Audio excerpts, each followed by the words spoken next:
Hello, and welcome to Chapter 12, The Presidency, from the American Government Textbook, 3rd edition, from Open Stax. So, in this chapter, we'll be talking about the presidency and its basically the most viable position in the United States government. When we think about federal government, when we think about the United States of America, you think of the presidency, you think of who is the individual leading the United States of America. And it's probably one of the most debated powers amongst branches of government. The executive branch, which the presidency leads, it's really debated because when the Constitution was being formed, the individuals who were partaking in that did not want to. They want to make sure that the president did not become a king. Um, and so, of course, however, although the president has powers, it does have some checks and balances. And of course, over the years, over the decades and centuries since the formation of the Constitution and what the presidency was supposed to be, it's evolved, and slowly the president has gained more and more powers through crises and events that have gone on in the United States. So you can see here the president, right?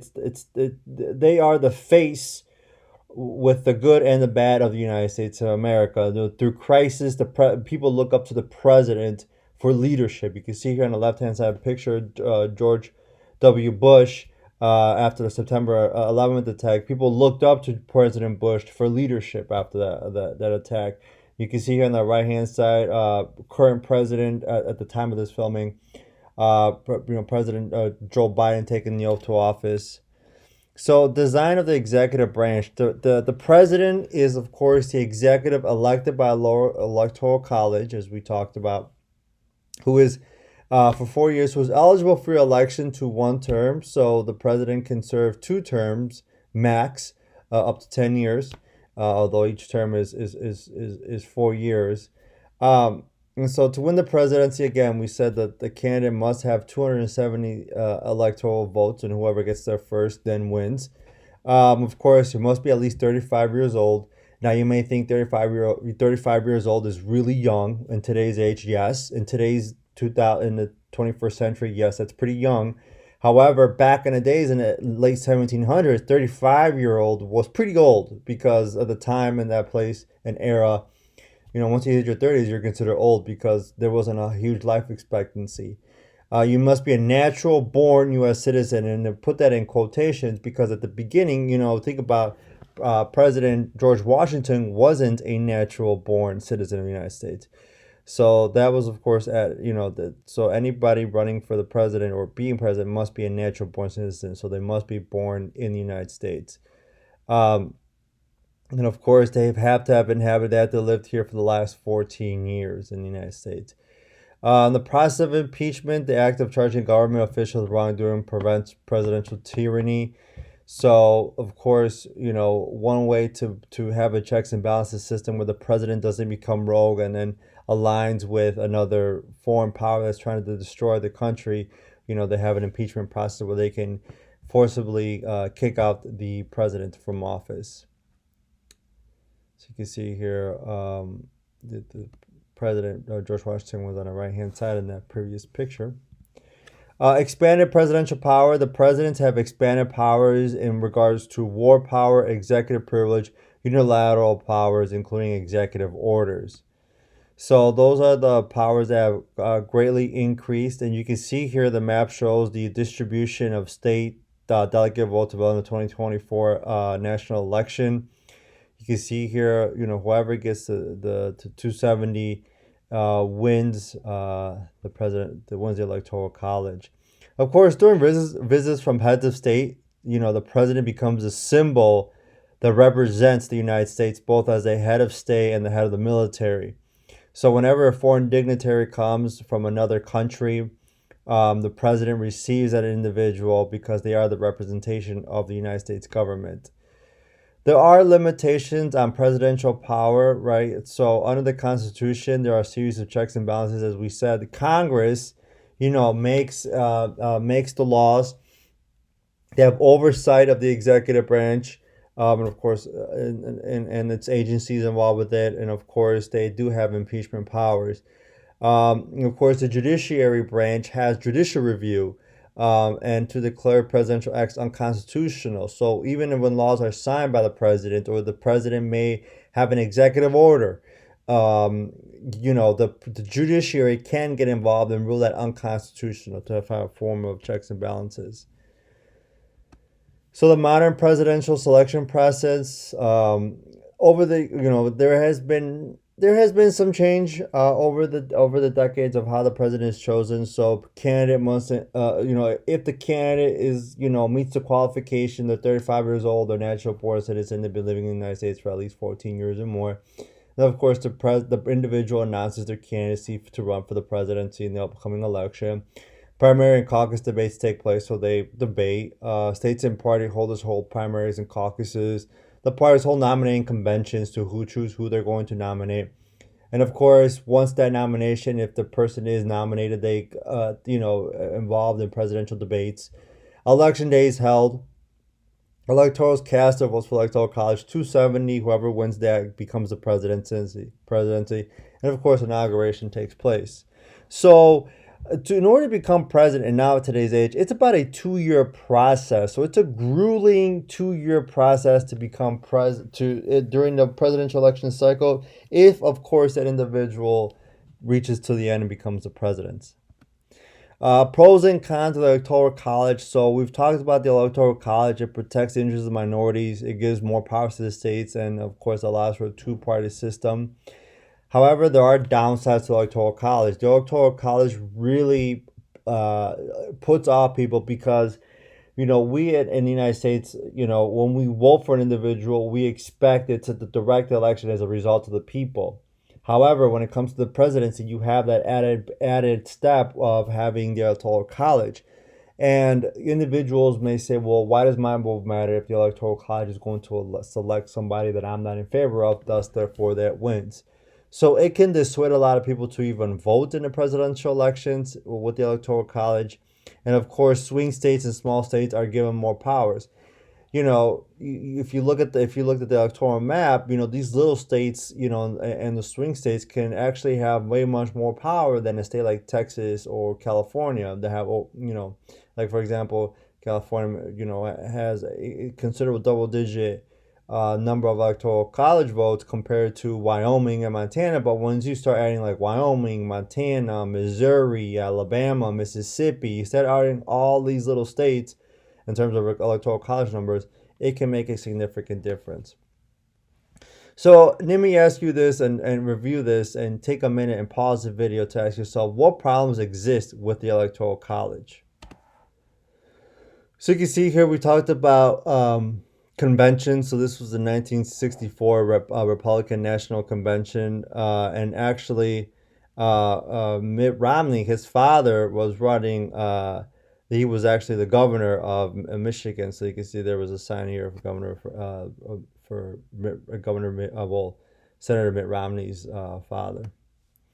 So of course we hear it's become a lot longer process. It takes about 2 years or so during that. Filling positions in the executive branch. So once the new president has been inaugurated, the president has a lot of positions to fill in. So you have individuals who are have to lead the executive branch, different departments amongst the executive branch. The president has to nominate individuals and also to the courts. Of course, the Senate confirms and rejects nominations. So yes, the Senate has the power to confirm or deny nominees, all subject to again Senate approval. Not all non-cabinet positions are open at the beginning of the administration, but of course the president. So for example, the president has to fill in U.S. embassies with ambassadors, but underneath the ambassadors, there may be some career level individuals who are there, who are, of course, non-cabinet position. So you can see here the presidential cabinet of President Biden. As you can see here, the individuals behind President Biden are part of his cabinet. And of course, you see there as well as Kamala Harris. So of course, this was taken during the height of the pandemic, so people had to sit according to 6 feet. The first 100 days is an important part. So once the president is inaugurated, they have to deliver on their promises. So the first 100 days is kind of the honeymoon stage. It's one of those stages where the president gets in office and people, individuals, are going to see what the president is going to do, if he's going to follow through with the promises that the president mentioned during the campaign trail. Again, this is a honeymoon period, and it was really well known. The concept was popularized by Franklin Roosevelt's first term in office. So, how technology innovations empower presidents. In the early days of the republic, presidents were limited as the ways that they can reach. So back in the day, the president wanted to make us, to make outreach. It would take a long time through newspapers, and of course, it would travel on and take a while. So a newspaper proved clumsy as a device to attract support. So once the radio was established, it allowed the broadcasting of the president's voice into a lot of individuals' homes. So President Roosevelt made famous the fireside chats. Movie newsreels was one of the first technological innovations to push the presidential agenda to the public. So movie newsreels, back in the day before televisions came along, people would go to the movie theaters to watch these movie newsreels of what's going on in the world. So imagine now today going to the movie theater to go catch your news. That's unheard of today because we have it at the palm of our hands with our smartphones. Television really expanded the reach of the presidency. The first debate at that time, Senator Nixon and Senator John F. Kennedy, when they were, for the presidency, that was the first televised debate. And of course, the internet and social media has allowed instant access to a candidate, to the president, and of course, near constant contact. The president has also allowed near constant contact with the public through social media. So you can see here, of course, some pictures here. We have William McKinley assassination, and of course, the youngest president, 42-year-old Vice President Theodore Roosevelt. Presidents appeal to the public for approval, right? The president, when they ever wanted to get something established and passed through law, they go public, televising the individuals what they want to do. Usually, of course, the president does it. And of course, every year the president gives a State of the Union address. And during that State of the Union address, the president, in February, addresses what they've accomplished and what he will do. Presidential visits can build support for policy initiatives and serve as political purposes. Role of the first ladies. So the roles of the first ladies back in the 1800s and such, in the late 1700s, was really a quiet role. There was not much per se that the first lady could do. Before 1933, most first ladies served as private advisors to their husbands. Eleanor Roosevelt really changed the way that the first lady was seen. And Eleanor Roosevelt really was out there. She campaigned for civil rights. So her immediate successors returned to less visible role. So once President Roosevelt was out of office, the first lady took a step back that role, and of course private. Jacqueline Kennedy and Bird Johnson became known for beautification processes, and of course in 1977. Rosalind Carter, former President Jimmy Carter's wife, established the office of the First Lady. Now, the lady has a first office in the White House. So she really centralized that office. And of course, now in the 1970s, a role returned to that of a public advocate for political issues and personally chosen causes. In the 90s, Hillary Clinton broke the ground in the First Lady involvement. And of course, at that time, it was a very controversial healthcare reform. Before, as some would call the Affordable Health Care Act, or also known as the Obamacare, Hillary Clinton really tried to tackle on healthcare, and it failed. Of course, since then, the First Lady has returned to advocating less controversial policies. Power to the effect change without Congress. The president may do the following without any congressional cooperation: demand the resignation of cabinet members, issue recess appointments. So basically, when the Senate is in recess, The president can make an appointment of an individual to a cabinet position, or one that's appointed to that needs the president's appointment. Pardon without conditions. So the president, towards the end of their office, they can pardon an individual, issue executive orders, executive memoranda, proclamations, issue line item veto, and signing statements. So, in what ways, talking about speaking back to the first lady, so in what ways have first ladies expanded their role to their office over the 20th century? So, executive actions were unusual until the late 19th century. So, executive actions weren't really as popular. But then, of course, you can start seeing the increase of it once Congress is not given the president prior delegated authority. You can see presidents start to take matters into their own hands. The use of unilateral authority, you can see executive order. Presidents are more likely to justify the use of executive orders when it comes to national security and executive agreements with foreign powers that are more formal agreements negotiated between the two countries but not ratified by the legislature, because that requires a treaty. Will be considered a treaty.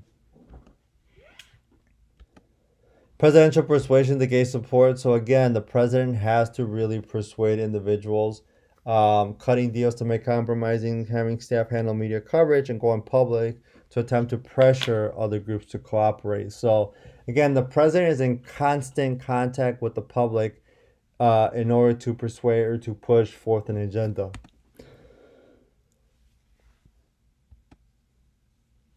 You can see here pictures of the president. And of course, that was chapter 12, the Presidency, from the American Government Textbook, third edition, from Open Stax. Thank you.